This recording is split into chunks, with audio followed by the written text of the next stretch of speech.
Bom, bom dia, pessoal. Hoje estamos aqui para a nossa sétima aula de mecânica clássica e nós vamos discutir o movimento sob ação de força central.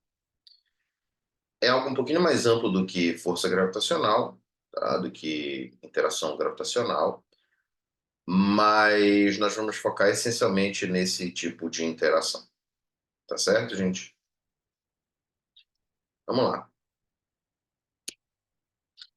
Como nós podemos descrever a interação entre dois corpos cuja força está aplicada ao longo da linha que os une? Essa é a pergunta, é o problema, tá, colocado aqui.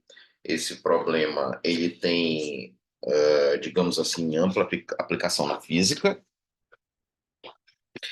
e é um problema que historicamente é relevante e está ligado à ideia de redução de um problema de dois corpos ao de um só, certo? Então vamos lá. O que a gente vai fazer? Em primeiro lugar, né, vamos considerar dois corpos interagindo por meio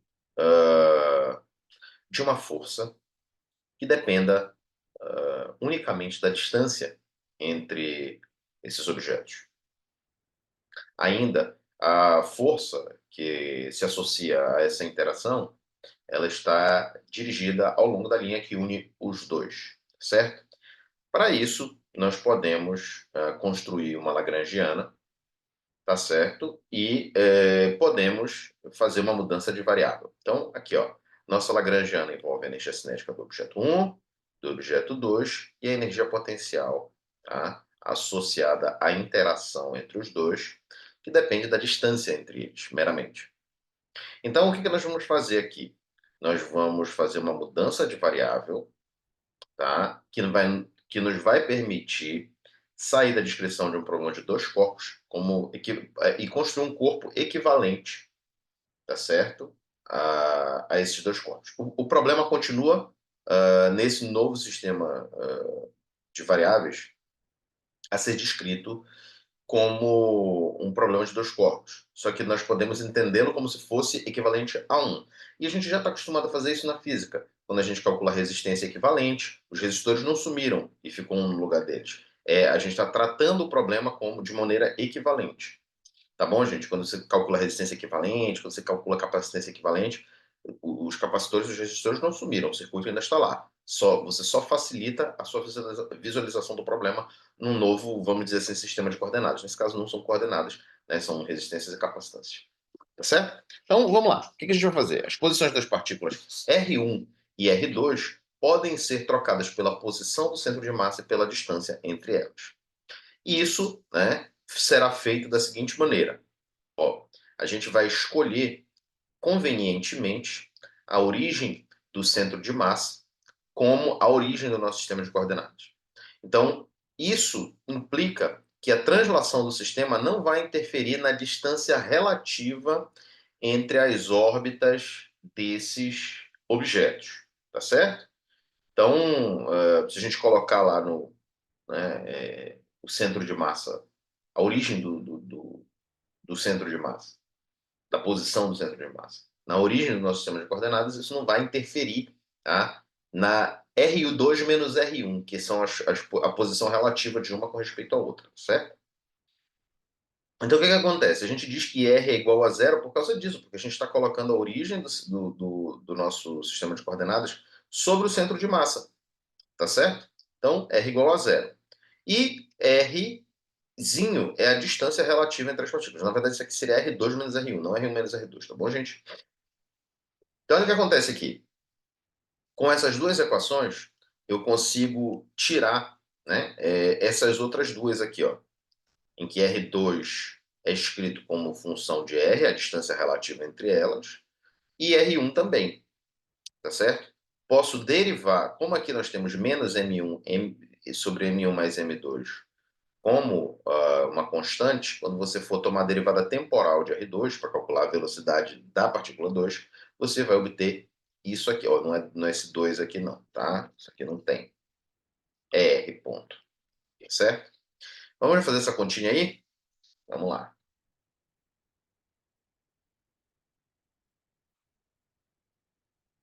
abrir um documento do Word aqui.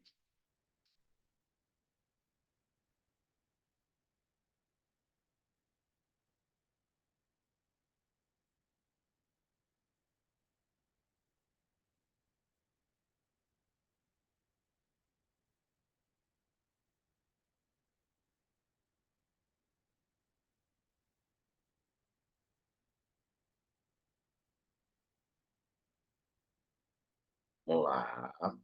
Pronto.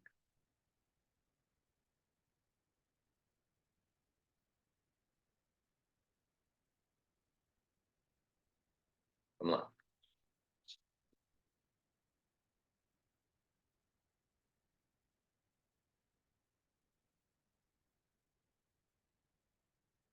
Ó, M1, R1.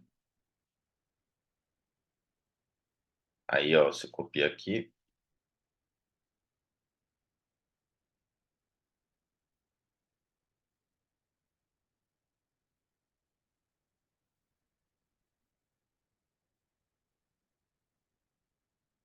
M1 mais M2.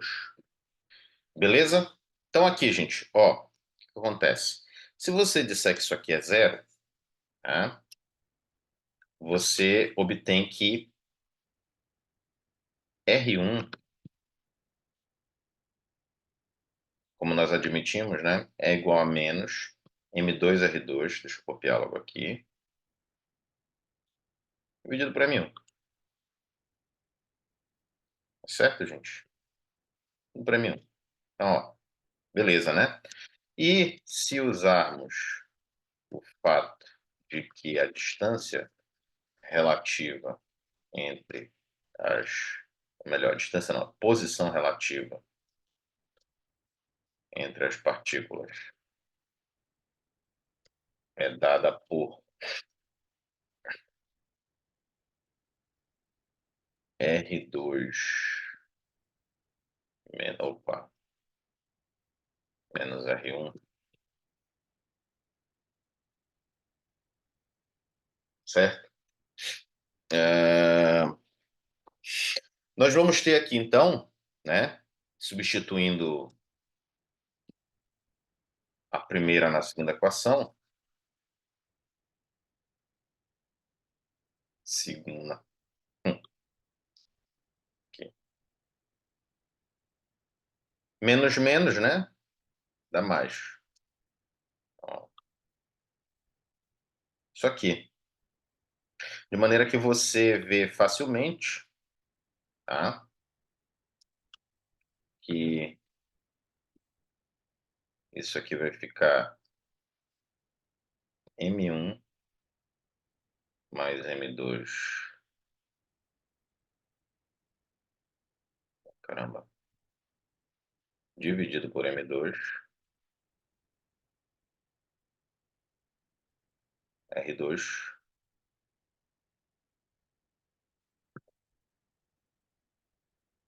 R2. Beleza? E o que implica, já vou colocar aqui também, que R2 é igual a M2. Ô, caramba. M2 sobre M1 mais M2, R. Tá? Beleza? E, portanto, R1, tirado a segunda equação aqui, ó. O R1, você soma com o simétrico dele dos dois lados, ele fica positivo aqui. E soma com o simétrico de R, esse vai sumir daqui, vai ficar aqui R2 menos R1. Desculpa, R2 menos R. E aí basta você tirar, né, aqui, né, e ver que vai ficar menos aqui M1, tá certo? R2, você joga bem aqui, né? Pronto. Tá, aí você vai multiplicar aqui por M1 mais M2 aqui em cima, e o R1 vai ficar menos M1 dividido por M1 mais M2 vezes R, tá certo? Que são os resultados que a gente obteve bem aqui, ó. Só está trocado aqui, né?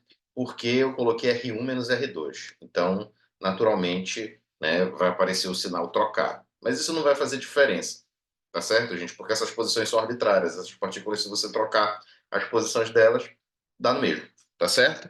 Então, como eu troquei a R2, botei R2 menos R1, tá bom? O sinal sai trocado. Mas também não vai fazer diferença, porque a sua lagrangiana vai ser a mesma, tá bom? Quando você derivar isso aqui, tá? Basta você trocar aqui R1, aí troca o que é 1 por 2, e o R2 troca o que é 2 por 1. Tá? Quando você derivar isso aqui, né, lagrangiana é escrita como, aqui, ó, L, M, 1. A propósito, eu coloco aqui R1 ponto ao quadrado porque eu sei já, né, a princípio, e você também pode notar isso, que o módulo ao quadrado de um vetor pode ser um escalar, em primeiro lugar, né? E pode ser computado como o produto escalar do vetor por ele mesmo, módulo quadrado. Então, como é um escalar, eu não vou colocar o subscrito vetorial, tá? Menos o. Como depende só da distância entre elas, então eu vou botar aqui que é o módulo de R, tá? Eu vou chamar o módulo de R sem, né, nada aí, tá? Então eu vou substituir aqui, ó, o R1 ponto, né? Quando ficar ao quadrado vai sumir esse sinal, e o R2 ponto, que quando você também elevar ao quadrado vai sumir qualquer sinal que possa vir aparecer. Derivando, eu vou chamar isso aqui de 1, eu vou chamar isso aqui de 2,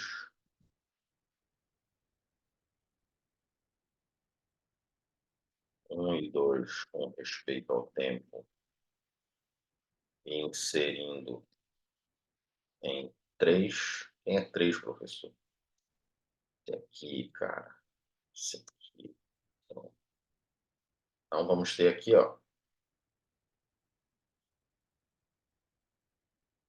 Eu vou até separar aqui, ó, R1 ponto quadrado.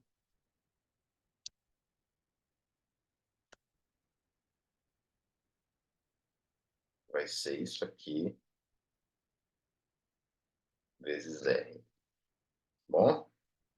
E o R2 ponto ao quadrado vai ser isso aqui.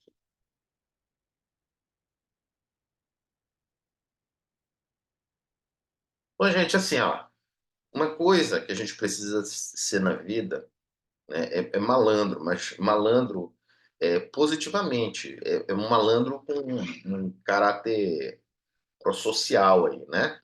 Ou seja, a gente usar, como o pessoal fala comumente, embora seja difícil você precisar o que é bem, o que é mal, as coisas estão numa zona cinza, né? Não existe bem e mal absoluto.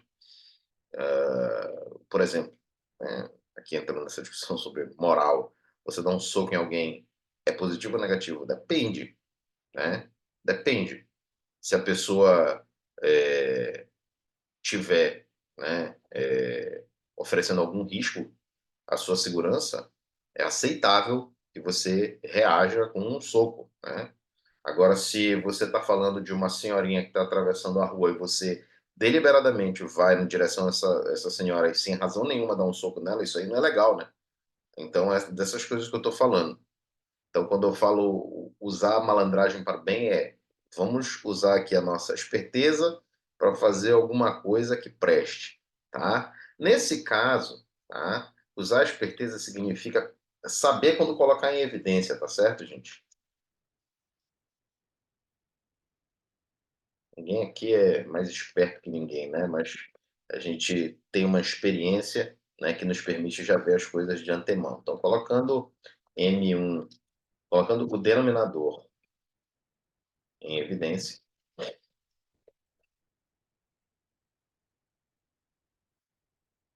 olha o que vai acontecer aqui.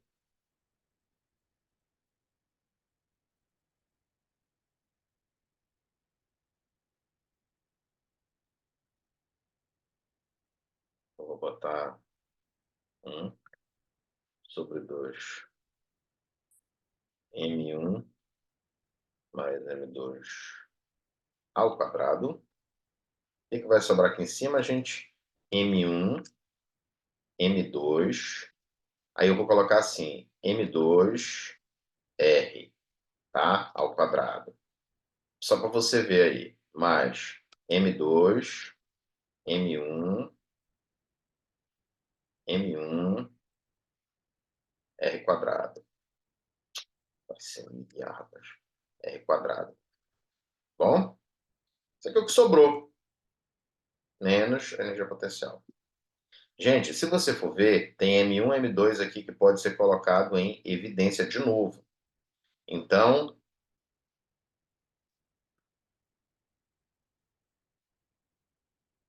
de massas, produtos usados das massas em evidência.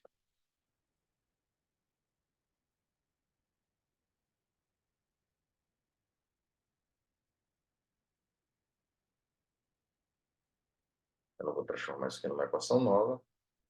Vai ficar aqui, ó, M1, M2.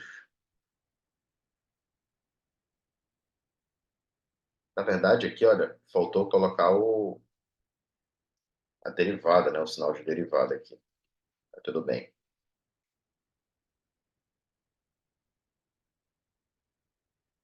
Beleza, gente? Só trocar aqui, então.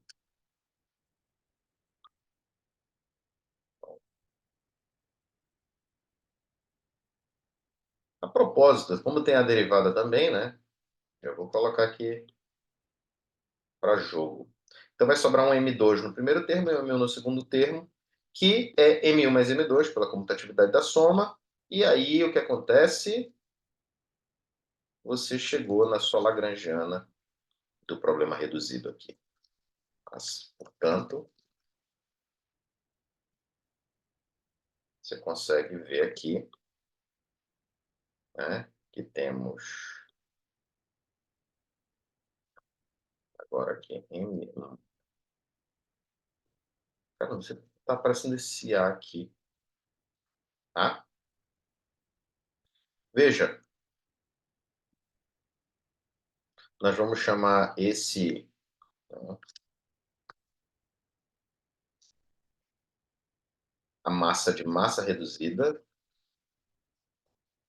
que é como se fosse a massa do corpo equivalente se esse sistema fosse o sistema de um corpo só, tá? Orbitando aí a origem do centro de massa, né? Beleza, gente? Olha aqui, ó. Então, a nossa lagrangiana fica equivalente à de um corpo só, ao do problema de um corpo só.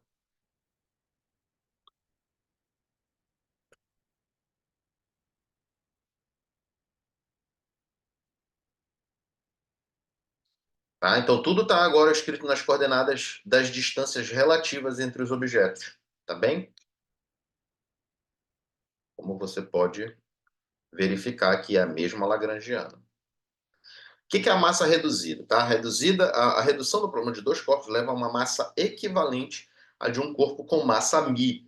Ou seja, você pode entender seu sistema de dois corpos como se fosse, ele não é, mas como se fosse um corpo só, de massa μ. Bom, simetrias do problema. No nosso caso, como o potencial depende somente da distância relativa entre os objetos, há, portanto, uma simetria esférica. O potencial não depende dos ângulos, tá certo? Então, essa simetria esférica está ligada a uma rotação do sistema sobre um eixo passando pelo centro de força. E isso não altera as equações de movimento. Tá bem, gente? Então, se você girar esse sistema ao redor do centro de força, como, por exemplo, se você tiver o planeta Terra aqui girando ao redor do Sol, que é um problema de dois corpos, tá? Esse problema ele é simétrico se você mudar aí, né, rodar esse sistema que esteja passando por um eixo que esteja sendo força. Se você está olhando a Terra e o Sol aqui, se fizer isso aqui, né, girar em torno desse eixo aí que passa o centro de força, você não vai alterar o seu problema. Ah, isso é muito positivo.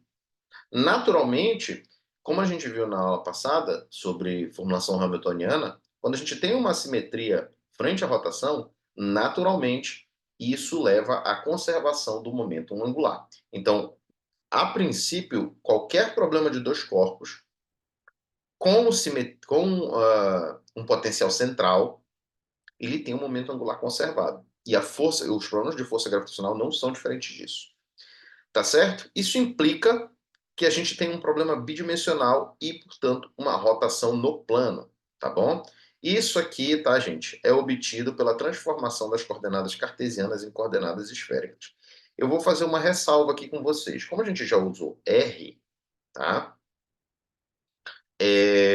Eu vou mudar aqui. Eu não queria, mas eu vou mudar para ρ. Então, como chegar na Lagrangiana, coordenadas polares, tá? Então, a sua Lagrangiana é Mi dividido por 2. Aqui vai ficar aqui, x ponto quadrado mais y ponto ao quadrado menos u de xy. Beleza? No nosso caso, tá bom? No nosso caso, o que vai acontecer? Nós temos aqui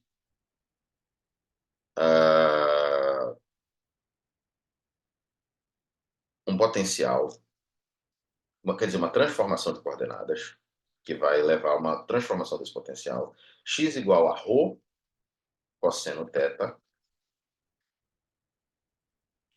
y igual a ρ seno θ. Isso aqui é de coordenadas polares. E você sabe que x quadrado mais y ao quadrado, como você já pode ver aí imediatamente, vai ser ρ quadrado. Logo, o módulo de R é igual a ρ. Logo, o nosso potencial vai depender somente de ρ e não de θ. Tá bem? Quando você tomar essa derivada temporal, olha que legal aqui. Como você tem duas funções do tempo, você vai ter uma derivada da primeira, mantém a segunda conservada, mas mantém a primeira conservada e deriva a segunda. Aqui já vai aparecer o θ-ponto por conta da regra da cadeia, que nós já discutimos em outras aulas. E aqui menos, né? Por causa da derivada do cosseno, é menos seno. Seno θ. A mesma coisa você faz aqui para o y, tá? A derivada temporal vai ser a derivada do primeiro, ou seno θ, mais ρ θ ponto cosseno θ. Tá certo, gente? Então, olha o que vai acontecer aqui. Quando você elevar ao quadrado, isso aqui vai ficar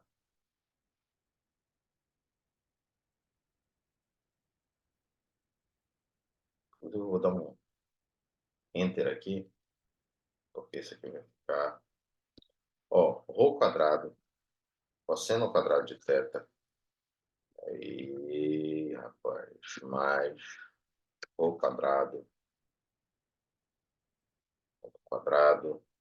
seno ao quadrado de θ, menos 2, esse aqui, o ponto cosseno θ, vezes isso aqui.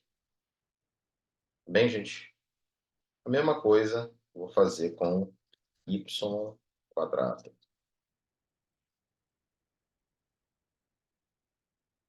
igual a... Pronto, ó. Então, aqui, ó. Vou pegar esse aqui. Primeiro quadrado.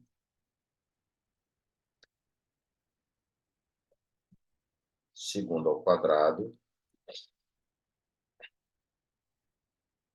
Mais a interação entre eles, né? Mais duas vezes. Bom, você que é macaco velho, já sabe que a gente vai somar aí, já está vendo que esses dois termos vão se cancelar, tá certo? Assim, aplicando as transformações na Lagrangiana,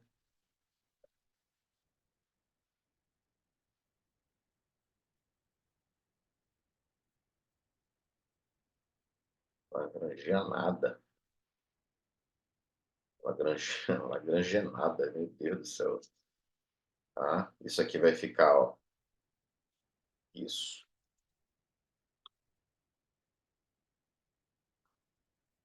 mais isso. Ah, mas por que que o senhor não botou o outro? Porque eu já falei, irmão, que vai cortar. Então, tá aqui, ó. Esses dois vão se cancelar, ó. 2 rho ponto, cosseno teta, rho teta ponto, seno teta. Esses termos são iguais. Menos o de rho. Por quê, gente? Porque como eu mostrei para vocês aqui, o módulo de R só depende de rho. É igual rho. Tá certo? Então, o U só depende de rho. Tá bem? Olha o que acontece aqui, gente. Eu vou organizar esses termos para ficar melhor da gente ver.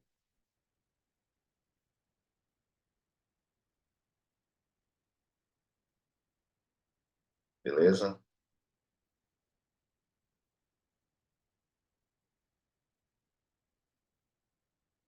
Lembrando aí, né, que seno quadrado mais cosseno ao quadrado é igual a 1. Bom, meu amigo, isso aqui é uma coisa já óbvia para você que está nesse nível, né? Então, ó, aqui temos rho ponto quadrado seno quadrado, mais rho ponto ao quadrado cosseno ao quadrado. Isso aqui, quando você colocar o rho ponto quadrado, vai gerar um 1 por causa da lei fundamental, aí da trigonometria. Rho quadrado teta ponto ao quadrado, rho quadrado teta ponto ao quadrado, junta essas duas coisas, fica 1 porque dá seno quadrado mais cosseno ao quadrado. Logo, né, a gente chega na nossa lagrangiana. Tá certo? Tá certo. Então aqui, ó.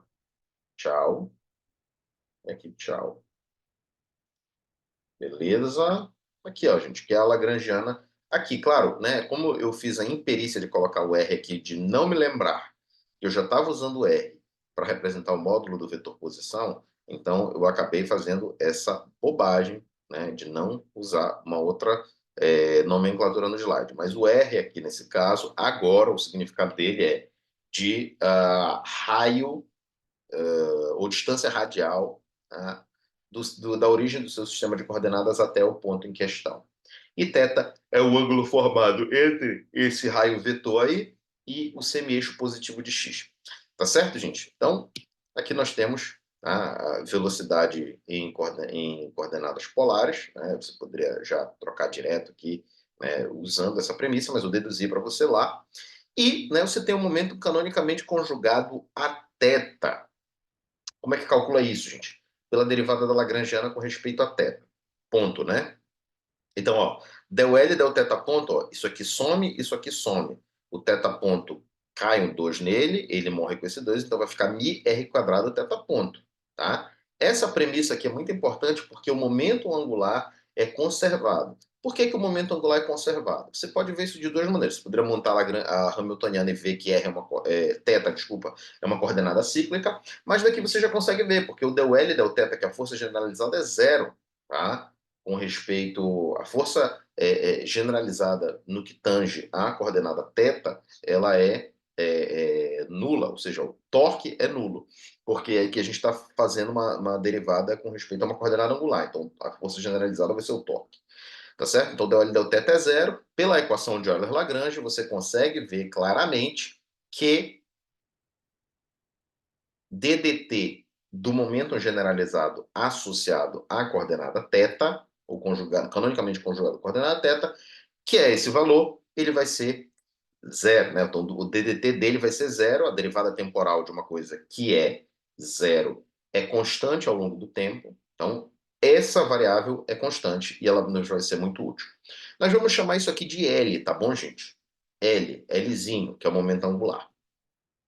Então, esse resultado ele é válido para qualquer campo central, não só para os gravitacionais. Se você fizer aí um oscilador harmônico bidimensional com a mesma constante elástica para todas as dimensões, tá? Vale também, se tiver uma força eletrostática, vale também. E vale também para força gravitacional. Tá bem, gente? Então, o que acontece?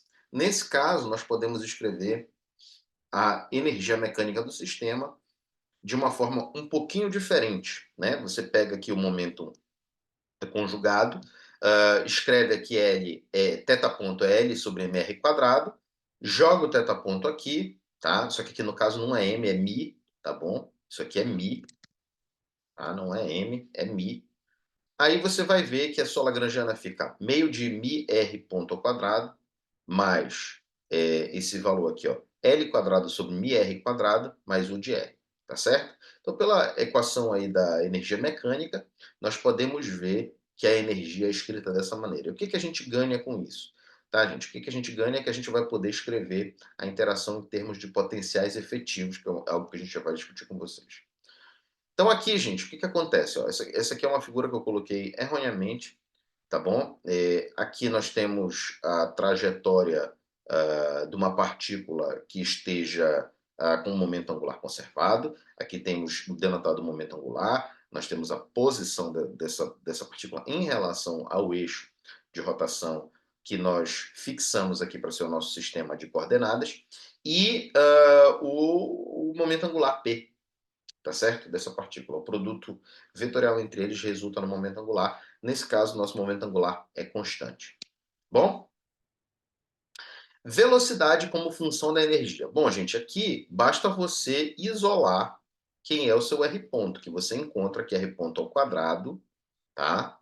Vai ser, ó, vamos fazer aqui, ó, joga o outro para o outro lado, então vai ficar E menos meio de L quadrado sobre mr quadrado menos U, e multiplica por 2 e divide por mi, que nós vamos ter esse resultado aqui, ó, 2 dividido por mi, E menos U, menos L quadrado dividido por 2, mi R quadrado. Agora, tá, gente, a gente tem a seguinte intenção: resolver essa equação de movimento para a gente descobrir como varia a posição com respeito ao tempo. Uma das coisas que a gente pode fazer também é imprimir uma mudança de variável para que nós possamos inferir qual é a trajetória desse sistema. Inferir a trajetória desse sistema requer relacionar, retirar o tempo, isolar o tempo nas duas coordenadas e fazer, né, usar o tempo como parâmetro para nós relacionarmos essas duas variáveis. Como R varia com respeito a θ, vai nos dizer uma equação de curva, uma trajetória. Assim como a gente faz no movimento bidimensional no lançamento oblíquo. A gente pega a equação de x, pega a equação de y, isola o tempo nas duas, junta uma na outra, a gente vê que é uma parábola. Só que agora vai ser um pouquinho mais complicado, tá? Porque aqui a gente vai ter que realmente fazer uma integração que não é trivial. Lá as integrações são triviais, tá? Porque quando você vai integrar a equação da velocidade, a derivada da velocidade é zero no que tange a componente x da velocidade, e na componente y ela é uma constante, a derivada da velocidade, que é a aceleração, né? Que é a aceleração gravitacional. Você integra isso, aí tem uma potência linear, na outra você tem uma constante, aí você integra mais uma vez, você tem uma função de segundo grau, você integra a segunda vez lá na componente x, você tem uma função linear. Aqui não. Aqui não, as coisas estão fortemente acopladas e a gente vai ter que fazer uma mudança de variável aqui, tá? Na qual nós vamos relacionar essas duas coisas ao tempo. Vamos lá.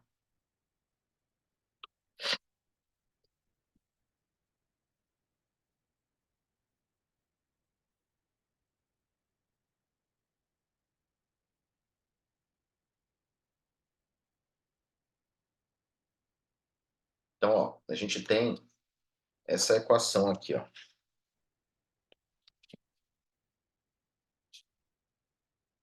R ponto quadrado é igual a 2 dividido por μ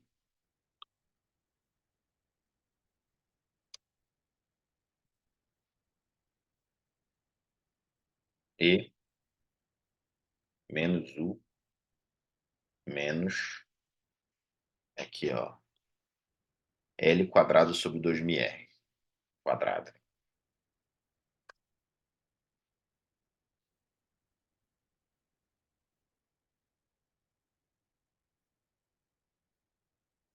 Certo? Então eu preciso, isso aqui é uma derivada do tempo. Então eu iria encontrar o tempo para então encontrar a equação de posição com respeito ao tempo, inverter. Tá, eu vou fazer o seguinte, ó.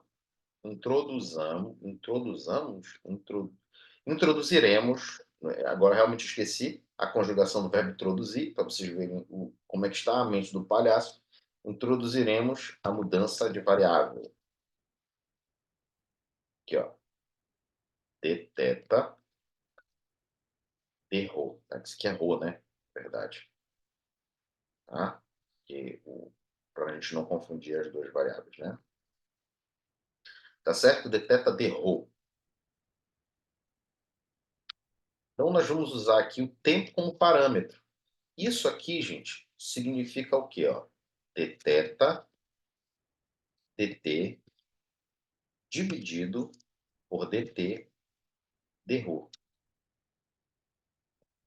Beleza, gente? Olha lá. Aqui, o θ é uma função do tempo, tá certo? Então, dθ dt é θ ponto. Podemos já escrever isso aqui assim, ó.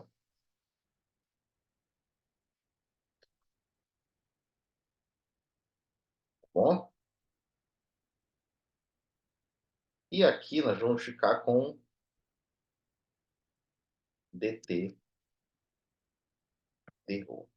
O livro do Thornton Merrill, esse assassino aqui, né? Eu comecei a dar aula na matemática e física e eu comecei a ir para o lado negro da força.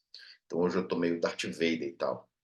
Ele assassina aqui a matemática fazendo o seguinte, ele vai dizer que isso aqui é 1 sobre dρ dt, né? Então, isso aqui tecnicamente vai ficar θ ponto sobre ρ ponto, tá certo? Bom, o que nós podemos dizer, tá? É que, vamos ver lá,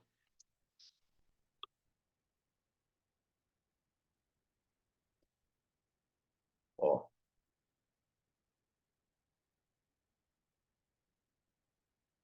vamos lá. O L, ele é, então, θ ponto é L sobre μr quadrado, né?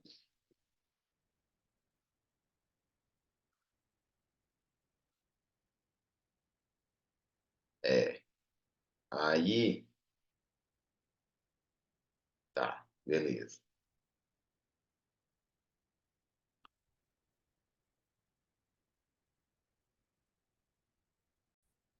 Bom, voltando aqui, né? Desculpa, eu viajei na maionese aqui, tá? Eu já pulei uma etapa aqui e por isso que eu tava achando esquisito. Regra da cadeia, né, gente? Então, ó, aqui, pronto. Tá certo? Ó, o assassino do Thorne, dos assassinos, na verdade, do Thorne e Thormerion, eles simplesmente pegam e dizem isso aqui, né? Tá. Tecnicamente, o que que acontece? Isso nos obriga a dizer que isso aqui é como se fosse, como se fossem, como se fosse uma divisão. E a gente sabe que a derivada não é uma divisão. Qual é o argumento para a gente dizer isso aqui? Se você pegar o Anton, ele vai dizer o seguinte: quando você tem a derivada de uma função inversa, é possível provar que a derivada de uma com respeito à outra é igual ao inverso da derivada da outra com respeito a 1. Ou seja, o que, que nós temos aqui? Tá? Temos r como função de t e temos, desculpa, é ρ como função de t, estou me confundindo aqui, e θ como função de t. Tá bom? Se nós temos dt dρ, isso aqui significa que eu estou calculando t como função de ρ. Logo, isso aqui é uma função inversa, tá? É a derivada de uma função inversa. Eu posso escrever isso aqui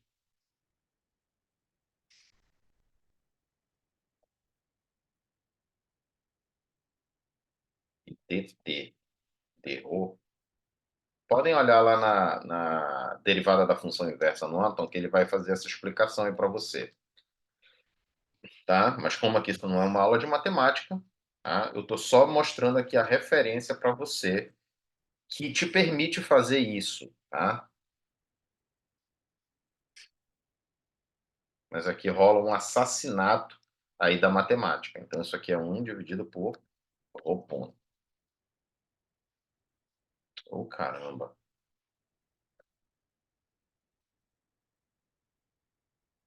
Beleza? Então tá, o que eles fazem dá certo, embora não seja a coisa mais agradável e palatável de se engolir, tá? Aqui fica mais gostoso. Você bota um salzinho, uma páprica defumada e fica mais gostoso de você aceitar isso. Tá certo, gente? Aí olha o que acontece. Vamos lá.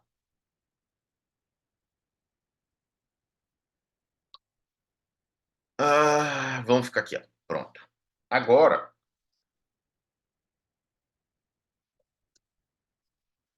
que que acontece aqui, ó? Eu vou pegar o rho ponto, vou tirar a raiz quadrada dele, vou jogar aqui embaixo. Deixa eu tirar essa transição aqui, e você já entendeu essa passagem. Eu vou botar aqui, ó. Square root do R ponto, do rho ponto, né? Porque é 1 sobre rho ponto. Então, a raiz quadrada de rho ponto ao quadrado vai ser o rho ponto. E o θ ponto, nós ficamos lá com o momento angular, tá, gente? Eu não coloquei para vocês, mas ele é L dividido por mi rho ao quadrado. Tá certo? Então, gente, olha o que acontece. Integrando ambos os lados com respeito a ρ,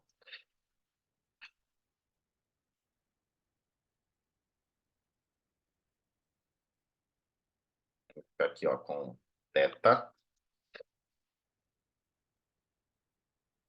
Na verdade, não é nem integrando, tá?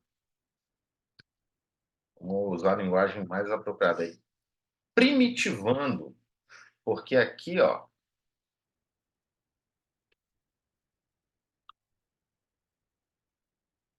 nós vamos ficar com mais uma constante de integração.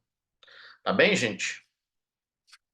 Então, naturalmente, nós vemos aqui, ó, que né, teria mais uma constante de integração, ou você coloca os limites definidos, que é o raio mínimo e o raio máximo.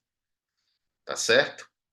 Essa equação ela é resolvível ou solúvel, né, para uma lei polinomial. Aqui, polinomial não vou dizer polinomial, vou falar aqui uma lei racional, tá certo? Uma função racional. K é elevado a n, com n igual a 1, sendo o oscilador harmônico. E n igual a menos 2 é a força gravitacional e também n igual a menos 3, tá certo? Vamos lá. Usando as equações de Lagrange, tá? A gente acabou de encontrar uma equação que, dado o potencial, nós vamos encontrar a trajetória. Nós vamos chegar agora numa equação que, dada a trajetória, nós vamos encontrar o potencial, ou melhor, a derivada do potencial, ou melhor, a força. Tá certo, gente? Vamos lá.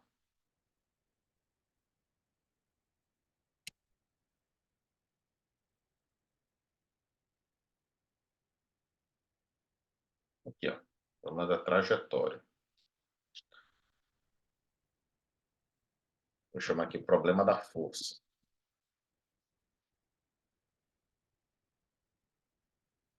Aqui, ó. Então vamos lá. Pegar a nossa lagrangiana.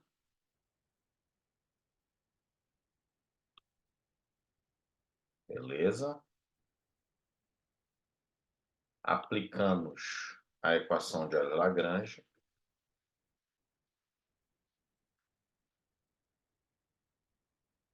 Para a coordenada rho.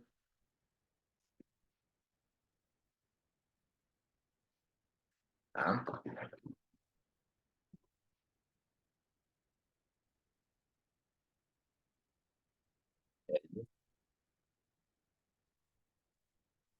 Rho menos ddt de parcial L, parcial rho ponto.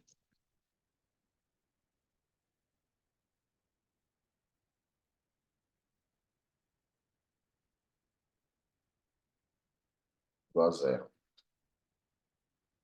Beleza? Aí, gente, quem é quem?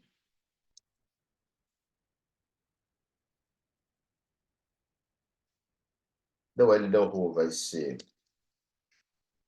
mi rho, θ ponto quadrado,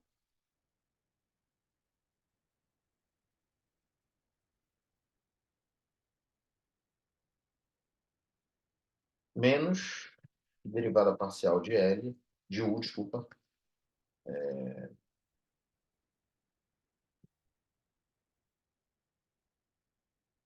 com respeito a rho. Tá certo? Isso aqui é a força, né, gente?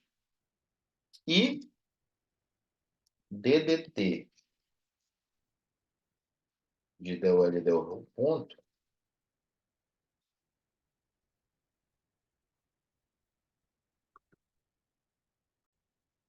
bom, gente, me desculpem, eu recebi uma ligação aqui, não sei porque eu tô com o WhatsApp aberto, bicho. Vou encerrar esse WhatsApp aqui.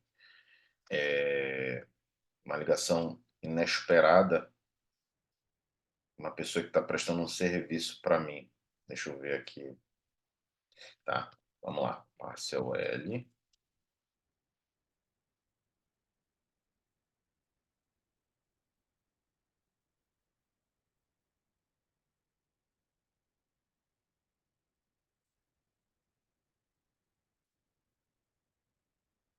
Bom, del rho. Então, isso aqui vai ficar mi rho. Ah, pera lá. O DDT, né? DDT. Aí eu vou aqui, ó. Mi.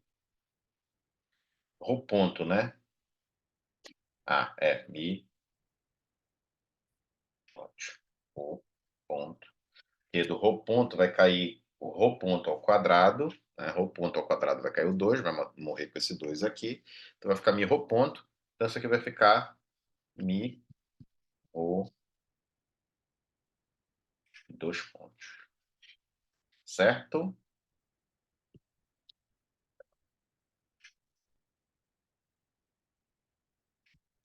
Beleza, gente. Então, ó, temos, né, assim, esse menos esse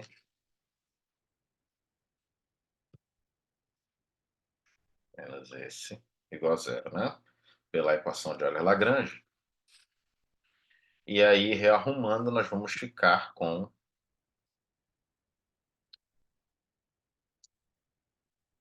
mi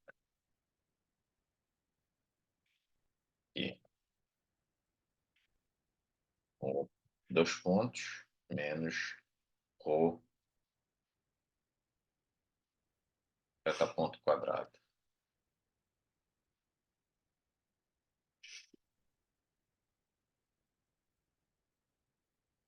É igual a menos, eu vou botar já aqui f de rho, tá? Por quê, gente? Porque eu vou passar esses dois para o outro lado, vai trocar o sinal, né? O somaco simétrico aqui, um desses dois termos, né, a gente reorganiza dessa maneira e vai ficar menos a derivada do potencial, que é a força, tá. Então, nós vamos usar essa mudança de variável aqui, ó, 1/r, também,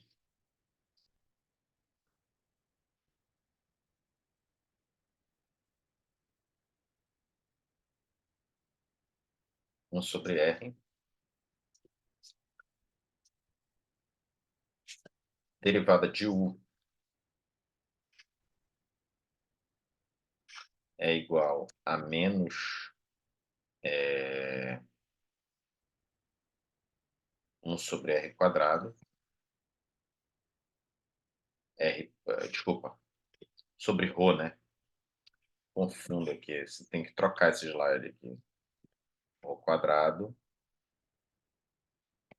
ρ ponto, tá certo?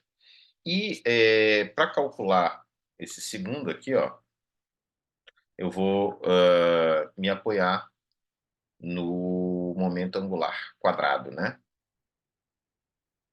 Então,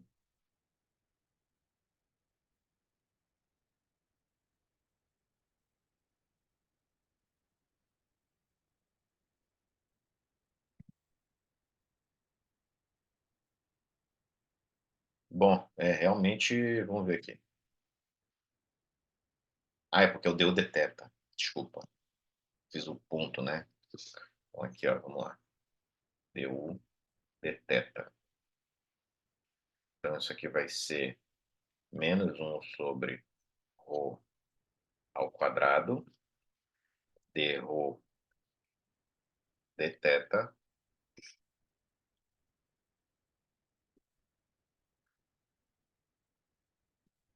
e a gente já viu há pouco que o d deteta dρ era, ρ ponto teta ponto, então aqui, ó, seria dρ dt, dt deteta, dt deteta, e aí o teta ponto ia ficar ao contrário, né, aqui no caso a gente só teria uma inversão, então isso aqui vai ficar, né, igual a menos 1/ρ², aqui vai ficar o ponto dividido por teta ponto.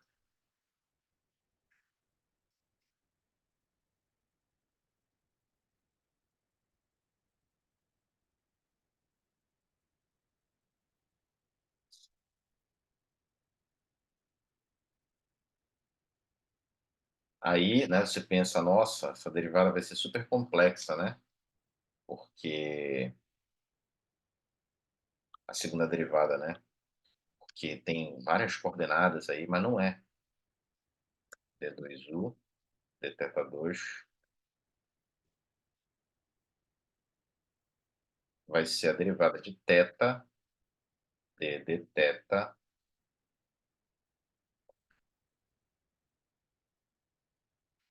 de menos 1/ρ², tá certo? Rho ponto teta ponto. Se você pegar o teta ponto, ele é μ, ele é L dividido por μr², tá? Então aqui vai ficar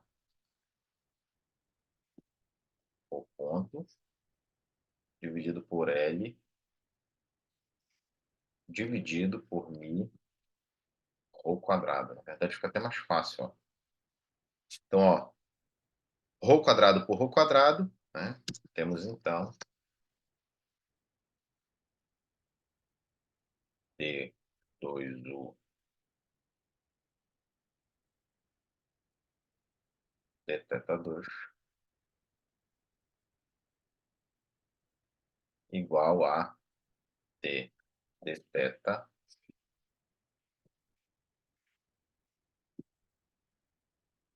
de menos μ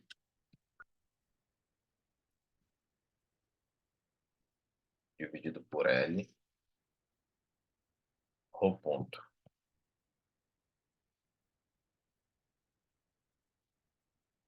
tá certo? Aí naturalmente, né, você vai ter aqui d d rho ponto dt, dt dθ. Então, isso aqui vai ficar menos μ dividido por L. Aí vai ficar aqui rho dois pontos, rho, tá? dt dθ vai ficar, pelaquela argumentação da função inversa, 1 sobre θ ponto.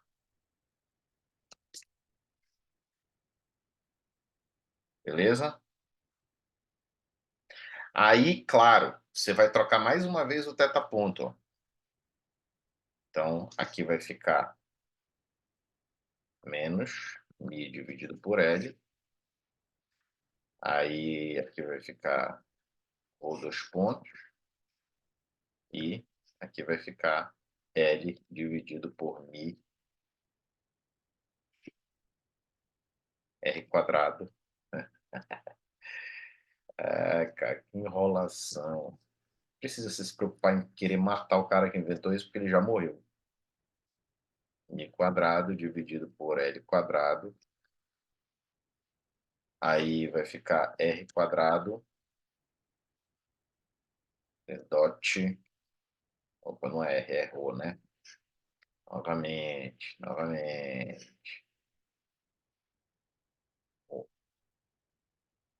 Rho dos pontos.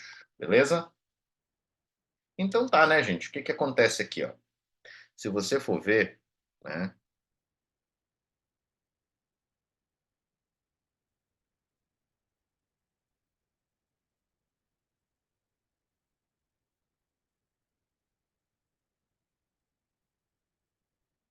Aqui,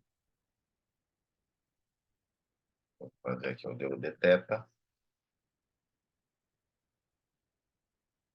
Vai ficar isso aqui. E isso aqui vai ficar L. E aqui mi, né? Bem que, na verdade, eu nem vou precisar disso.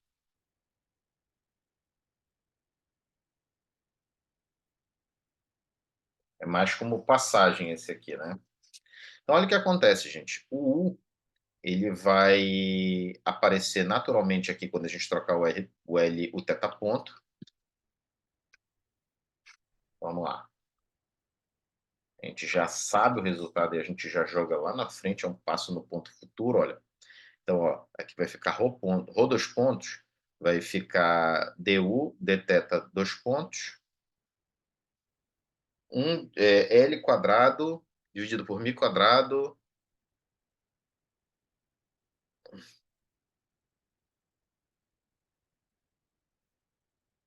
Vamos lá.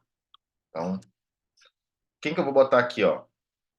Vai ficar L quadrado dividido por mi quadrado, rho na quarta. Tá? E aí, quem que eu vou trocar no dois pontos aqui, no rho dois pontos? Vamos lá. Rho dois pontos vai ser menos L quadrado sobre mi quadrado, tá? Mi quadrado, rho quadrado, d2u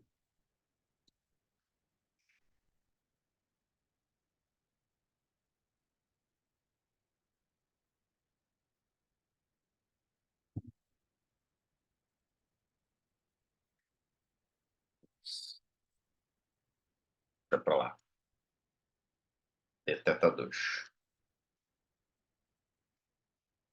tá? Então, já vamos jogar esse cara para cá, tá?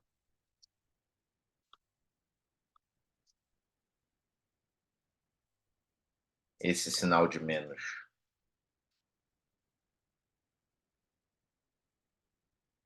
Esse sinal de menos vem para cá. Isso aqui vai ficar um mais. Vamos lá, cortar quem tem de cortar, né? Rho, rho ao cubo.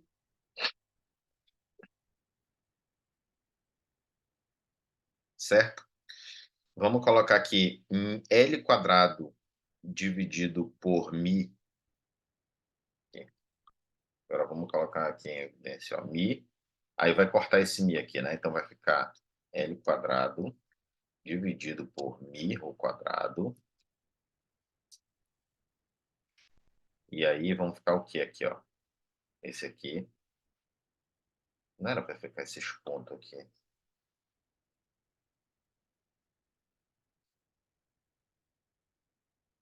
Ah, me perdoem-me porque eu não.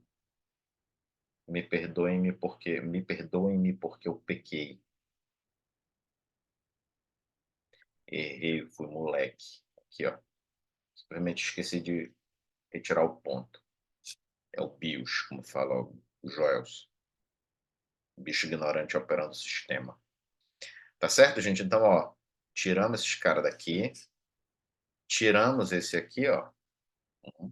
Aqui, ó, sobra o somente,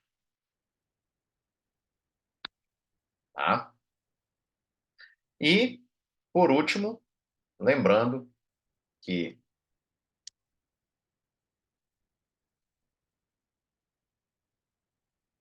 aqui, ó, que 1 sobre o que 1 sobre rho é u.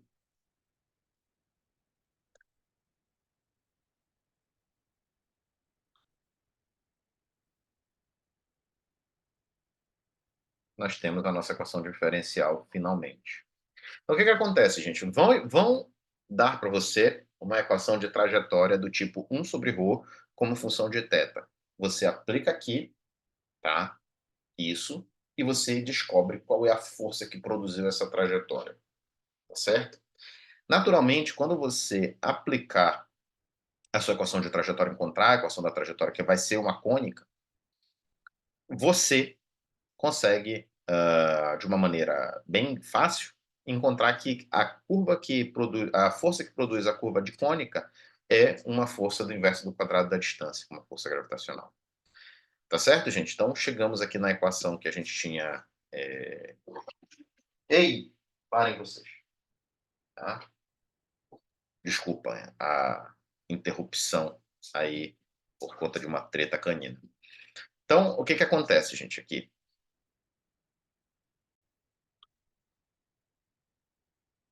No nosso caso, as raízes aí para a equação da velocidade nos permitem encontrar pontos de retorno, tá? Ou seja, esses pontos de retorno estão associados aí a sistemas ligados, tá bom? O que que são esses sistemas ligados?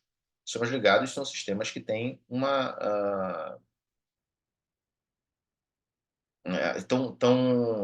digamos assim, confinados a se moverem numa determinada região, tá certo? Isso está associado também aos valores de energia, eu vou chegar lá, tá certo? Então, a função U de R, ela leva a um movimento periódico de órbita fechada em algumas condições, tá certo?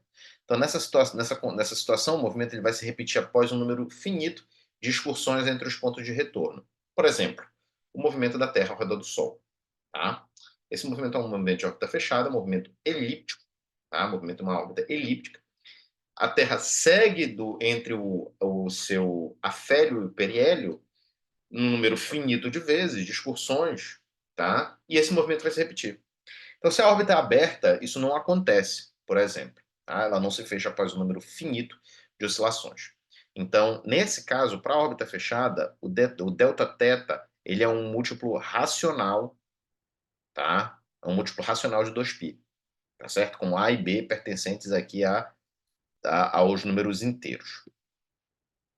Quando isso não acontece, tá? E as órbitas abertas podem ocorrer também tanto para o oscilador harmônico quanto para a força gravitacional, tá? Para o potencial gravitacional.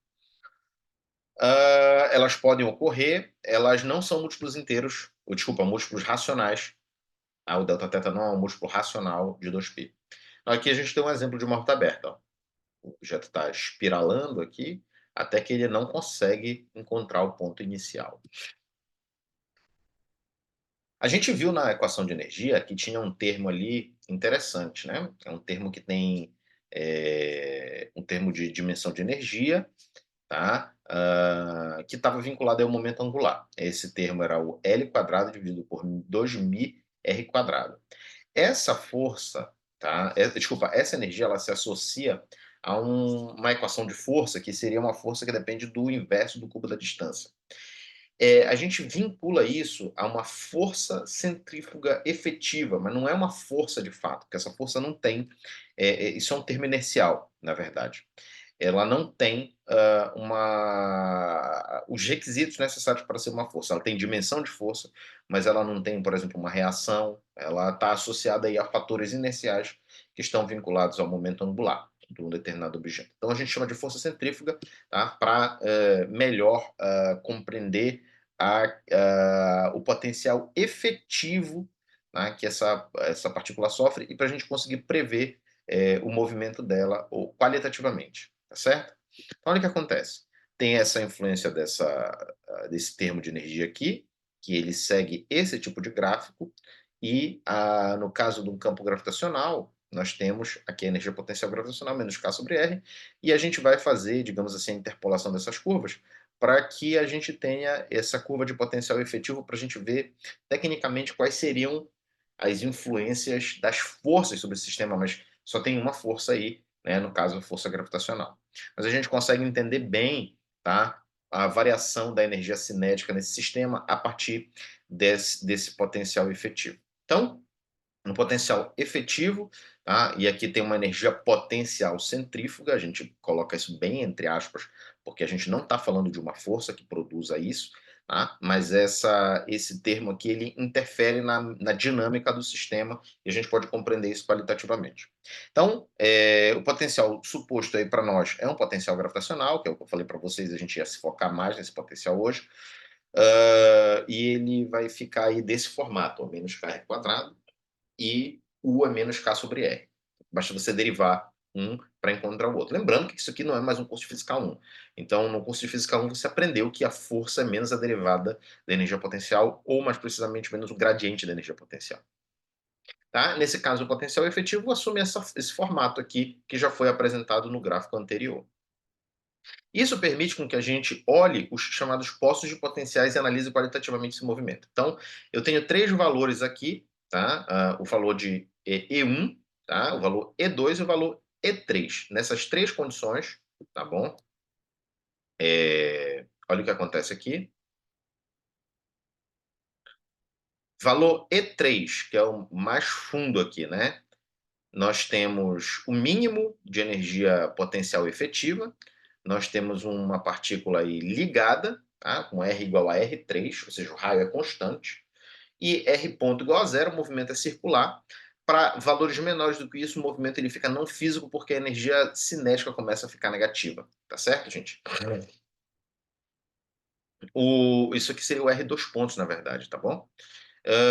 E2 menor do que zero, o objeto está ligado, e aí nós temos os pontos de retorno e as chamadas distâncias absidais. Olha aqui, o R2 e o R4. Então é um ponto mais distante aqui do mínimo da energia potencial.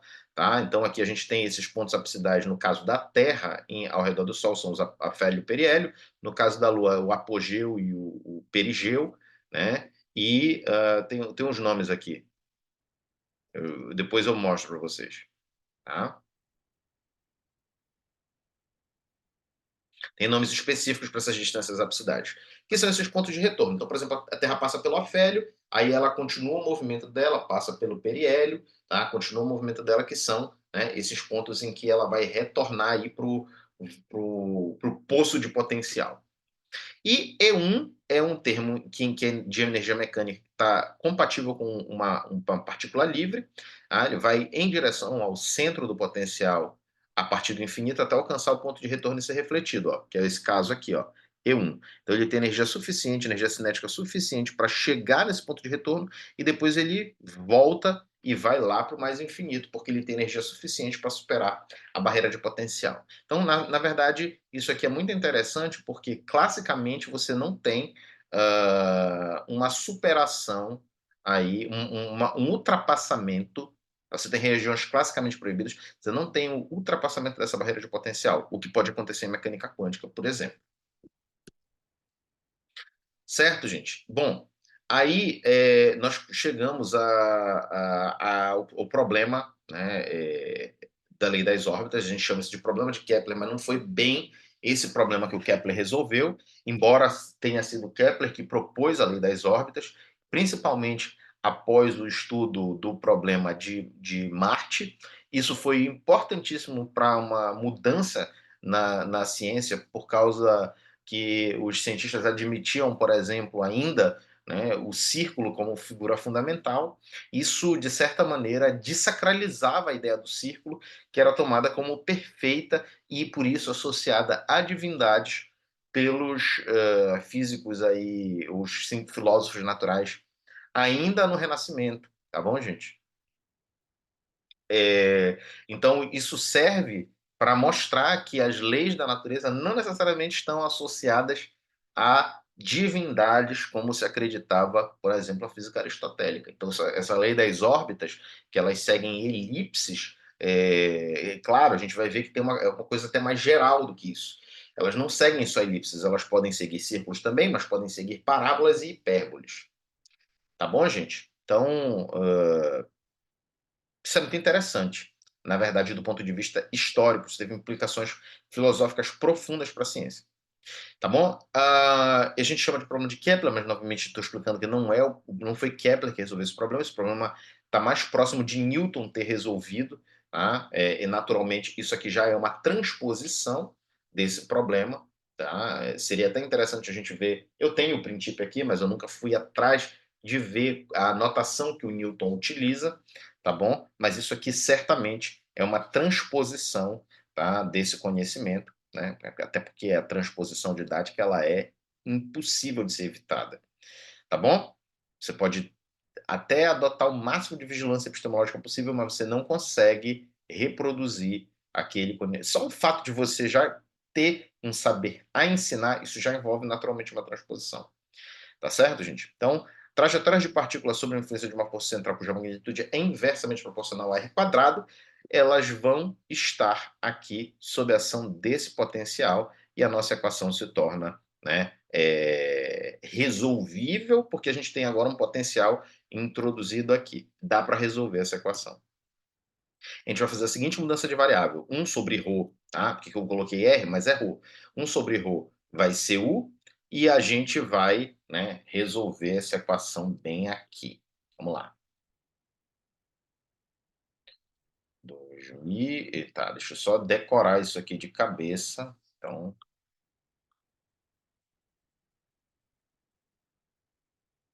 a gente vai chegar em um enunciado que é mais geral até do que a primeira lei de Kepler, mas a gente vai botar aqui em termos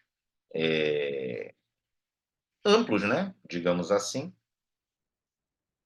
Vamos botar nesses termos para que você estabeleça uma referência com algo que você já conhece. Para você ver, nossa, cara, que genial isso aqui. Como é que o Kepler estava certo, né, velho? Aqui, rho quadrado.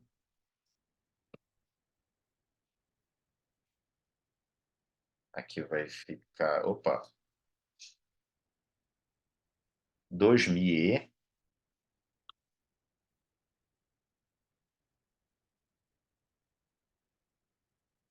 2.000 mais K sobre R.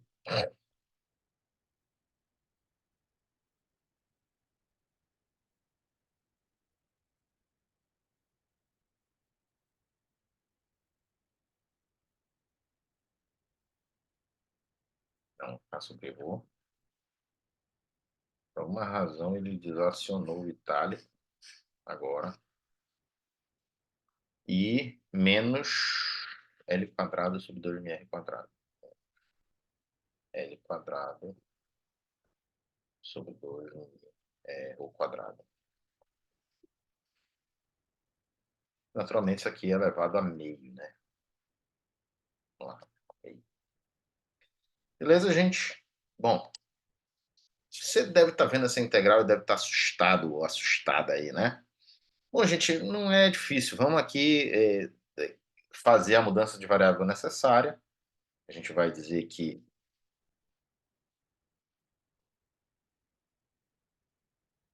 Rho, U é igual a 1 sobre Rho. O du vai ser menos 1 sobre Rho quadrado du. Então, ó, você já tem aqui, naturalmente, que isso aqui vai ficar menos L du. Esse Rho quadrado vai sumir. Aqui vai ficar Ku. E aqui o quadrado. Então,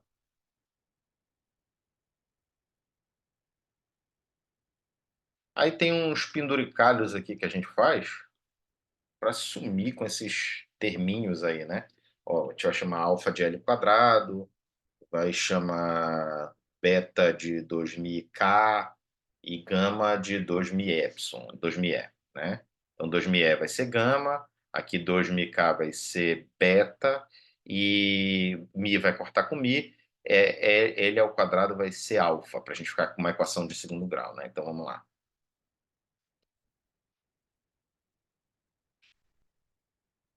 Como eu vou me arrepender de não ter anotado isso, né? E caramba, igual a gama 2.000K igual a beta e alfa L quadrado igual a alfa. Pronto.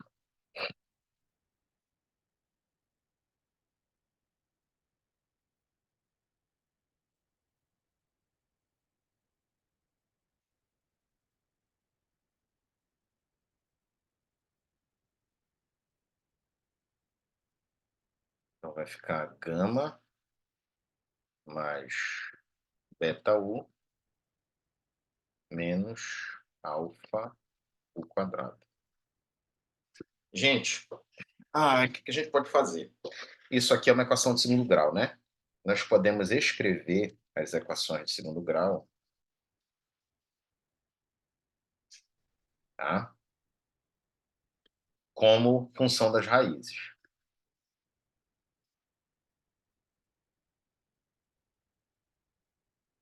Aqui, ó.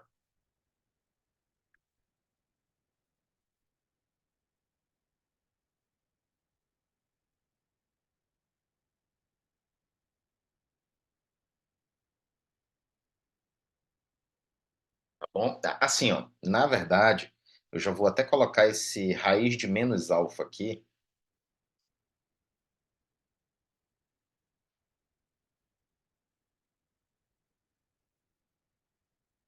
tá? Aí isso aqui vai ficar U quadrado menos beta sobre alfa U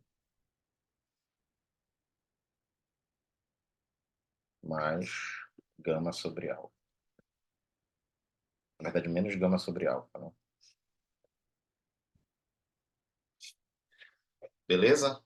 Então, vou escrever assim, ó.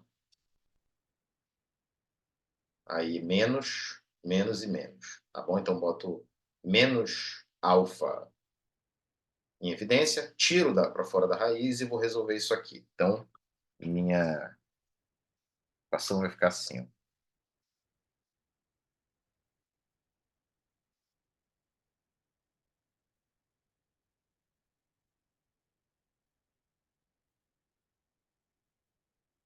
Isso aqui eu vou chamar de U quadrado menos beta linha U menos gama linha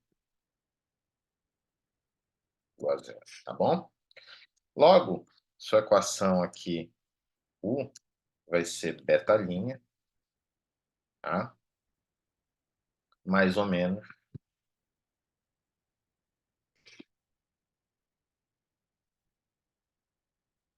raiz beta linha ao quadrado menos mais 4 gama, tá? Os 4A, que é 1, vezes gama linha. Beleza? Então, como é que a gente vai ficar aqui com isso? Tá? Podemos escrever aqui U menos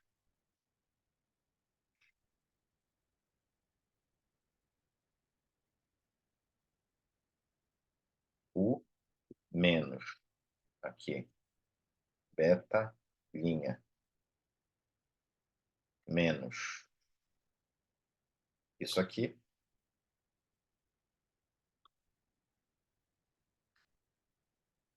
certo? U menos beta linha mais isso aqui. Por quê, gente? Porque a gente pode escrever U menos uma raiz e U mais a outra raiz. Assumamos, tá? E isso aqui vai ficar, ó, U menos beta linha ao quadrado menos esse termo aqui, ó,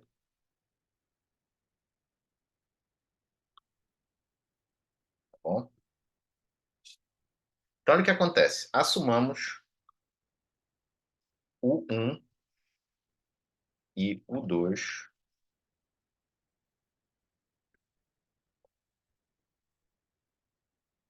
soluções de uma equação de segundo grau. Logo, você pode escrever U menos U1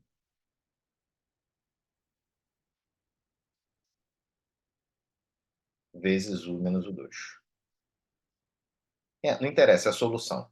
Então, se você fizer isso aqui, vai ficar U quadrado menos U menos U, U2 menos o U1. Então, vai ficar 1 mais U2 vezes U mais U1, U2.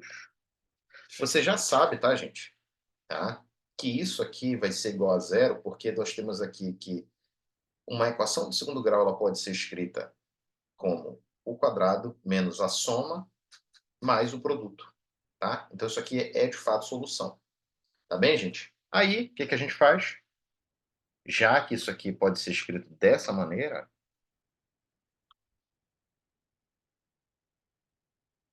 a gente vai escrever.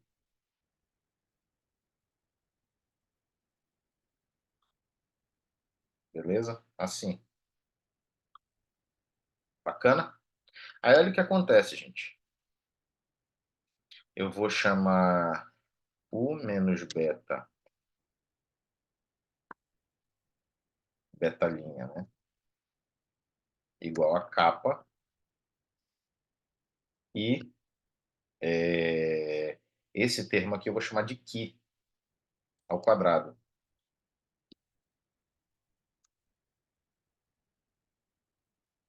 Tá bom?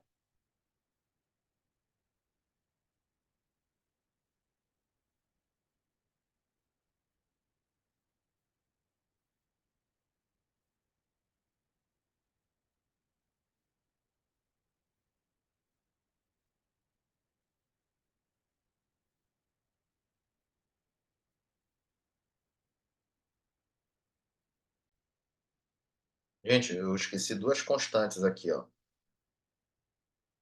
Que é porque isso aqui é dividido por 2, né?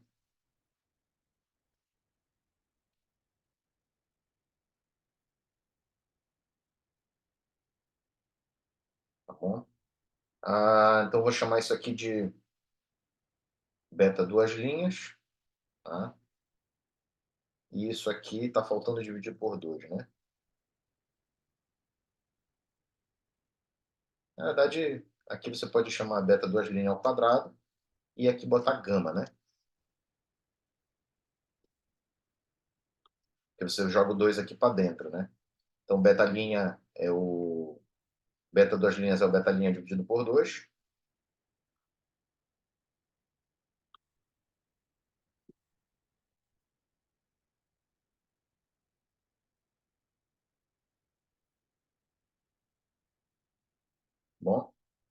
E aí você vai ficar com beta duas linhas, menos que beta duas linhas dividido por... Pronto.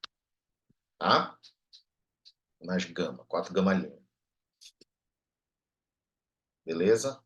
Aí o que que acontece, gente? Eu vou botar aqui, ó.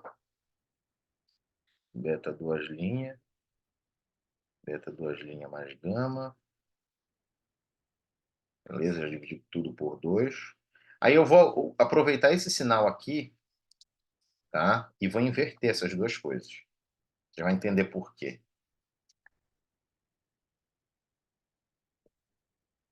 Tá? E eu faço essa mudança de variável aqui, ó. Então, aqui vai ficar, na verdade, eu vou botar aqui a variável e aqui eu vou botar capa. Bom? Então, aqui vai ficar du igual a daqui. E aí, ó, vai ficar com menos. Aí eu já vou tirar o raiz de alfa para cá. Tá? 1 sobre raiz de alfa, desculpa. Tá certo? Isso aqui vai ficar capa quadrado menos que quadrado.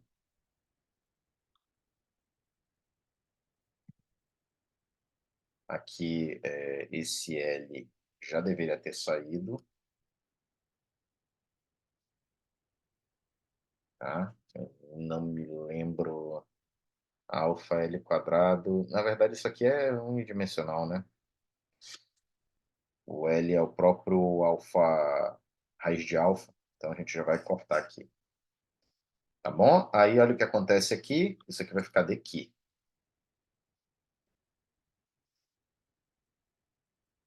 Gente, eu mudei, claro, naturalmente, os limites de variável. Agora a gente está integrando a variável que aqui. Depois a gente poderia trocar. O importante não é isso, tá? O importante não é bem isso. Porque o que é uma função de ρ. Então a gente já vai ver melhor como é que funciona, tá?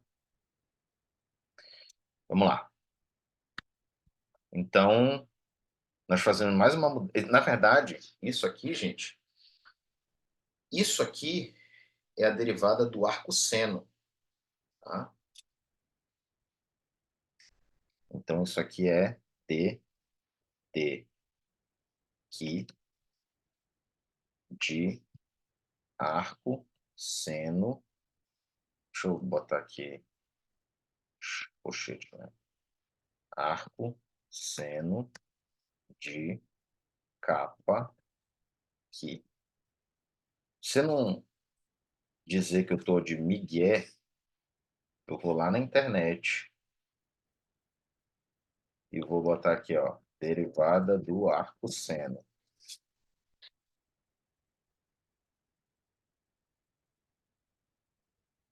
Tá aqui, ó. Isso aqui é do arco seno, mas se você usar a regra da cadeia, ó,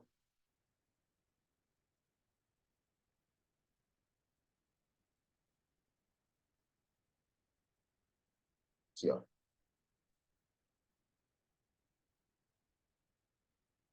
deu dx. Então, na verdade, está faltando aqui, ó, se for U for kx, então vai ficar capa 1 menos capa x, né? Vou voltar aqui, ó. Tá? Aí você vai colocar aqui, ajustar, né? 1 sobre capa. Na verdade, é de que sobre capa. Deixa eu só confirmar aqui. Gente, desculpa. Eu acabei fazendo algumas bobagens aqui. Eu esqueci de voltar a gravação, ó. Então, tá aqui, ó. Eu já fui fazendo aqui, ó. Θ menos o arco seno. Aqui vai ficar aqui capa seno de menos θ, né? Aí eu já fiz aqui o ajuste, porque o seno é uma função ímpar, e já fui colocando aqui os elementos. Eu fui trocando o que por u, aí já troquei aqui o kappa pelo que ele era também, tá? Aí já fui ajustando aqui, ó, u é 1 sobre ρ, Aí eu fui botando beta linha, ele é o beta duas linhas, ele é o beta linha dividido por 2, e o beta linha é beta sobre alfa. Beta linha ao quadrado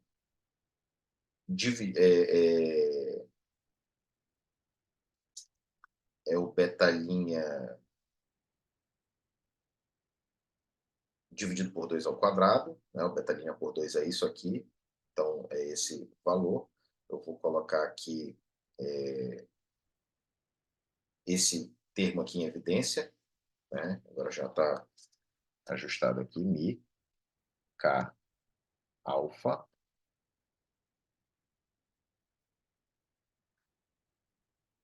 beleza?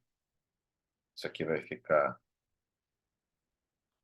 aqui, alfa ao quadrado dividido por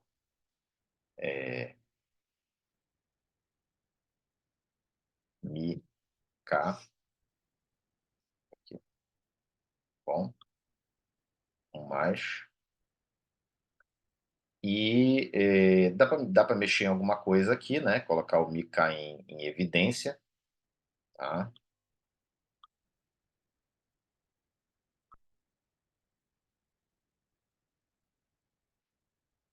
Vai ficar 1 menos isso vezes seno θ,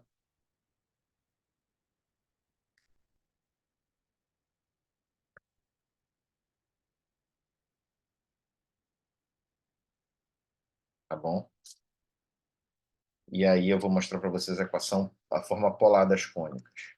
Talvez a gente já tenha que fazer aqui algum ajuste das cônicas.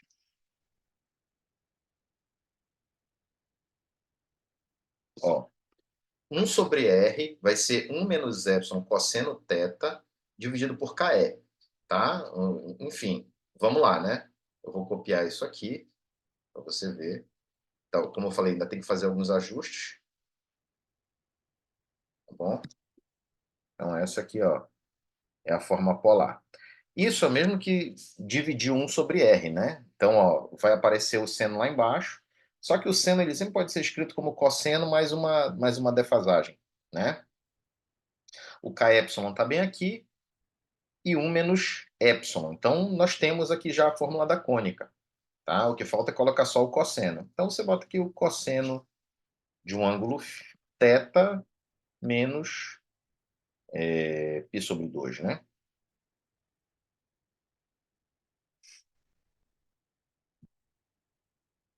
Certo?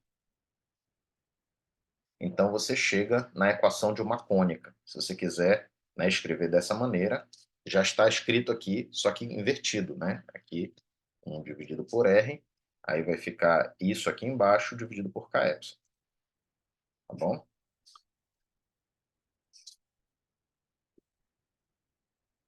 Vamos lá. Tá. Isso aqui, na verdade, tá, gente? Faltou. Já está na forma de uma equação cônica, mas só faltou uma coisa aqui, ó, que é a constante de integração, tá? Mais uma constante de integração aqui. Vou botar desse lado, certo? E aí você pode ajustar isso de maneira que essa sua fase seja zero. A maneira que o Thornton faz é considerando que para θ igual a zero, o ρ é o ρ mínimo. Então ele consegue uma equação que seja mais ou menos desse tipo, só que é com mais aqui que aparece para ele. Tá, gente? Mas a gente conseguiu provar que isso aqui é de fato uma cônica, tá? E aí a gente precisaria aplicar as constantes de integração. Qual é a questão com isso? Né? Eu não quero aqui mostrar para você matematicamente, né, o valor exato da coisa. Meu objetivo era mostrar que era uma cônica. Então, para a gente ganhar tempo, eu vou passar para outra dedução aqui. Essa você consegue fazer só. Tá certo? Então, uma forma desse tipo aqui, ó, que dividido por R é 1 mais xi cosseno θ. Então, nesse caso, a cônica é a equação da cônica com um dos focos na origem, que se é a excentricidade, 2 que é o latus rectum. As seções cônicas são seções de planos com um cone, né? Então, no caso, a seção assim é um círculo, a seção assim é uma elipse, a seção assim é uma parábola, e tem uma outra que é a hipérbole, agora não me lembro. Vou já mostrar aí para vocês. A razão da distância da curva ao foco e a distância de uma linha diretriz ao ponto é uma constante. A parábola, por exemplo, é a que tem relação R por R' igual a 1. Deixa eu mostrar logo aqui para vocês. Aqui, ó. R por R' igual a 1 é a parábola. A hipérbole, o epsilon é maior do que 1. A parábola, o epsilon é igual a 1, que é a excentricidade. O círculo, a excentricidade é nula. E a elipse tem uma excentricidade entre 0 e 1. Mas todas essas soluções são soluções possíveis para essa equação. Tá certo? Nos raios, né, o raio mínimo é o raio mínimo pericentro e o raio máximo é o apocentro. Para pontos absidais, como no caso da Terra ao redor do Sol, temos o periélio e o afélio, e o perigeu e apogeu, no caso, ao redor da Terra, que diga respeito à Lua. Então, aqui nós temos aqui, ó, para uma órbita hiperbólica, tá, uma energia positiva e uma excentricidade maior que 1. Isso tudo é calculável por meio daquelas constantes. A parábola teria excentricidade 1, energia nula e órbita parabólica. O círculo seria a configuração com energia mínima e excentricidade 0. E a elipse com uma energia negativa, pois é um sistema ligado, tá, entre 0 e 1. Tá bom? Aqui você consegue calcular, aqui estão todas as constantes dadas, tá, em termos daquelas que foram usadas para calcular o problema. Tá? Esse aqui 2A é o eixo maior das elipses, 2B é o eixo menor. Aqui nós temos uma apresentação desses parâmetros da elipse apresentados numa figura. A lei das áreas, você consegue, né, que é a segunda lei de Kepler, mostrar por meio da ideia de que o momento angular é uma constante de movimento e a área varrida por unidade de tempo é constante. Para você fazer isso, gente, basta que você perceba, naquele desenho aqui que a gente falou que era o desenho incorreto, para aquela hora, né, que aqui você pode medir a área varrida pelo raio vetor como aproximada por um triângulo. Ó, então, aqui esse setor aqui, R de θ, aproximadamente ao setor circular, que a gente vai aproximar por uma reta, e aqui é R, né, vezes R de θ dividido por 2. Então, essa área aqui vai ser meio de R vezes R de θ, vezes meio de base vezes altura.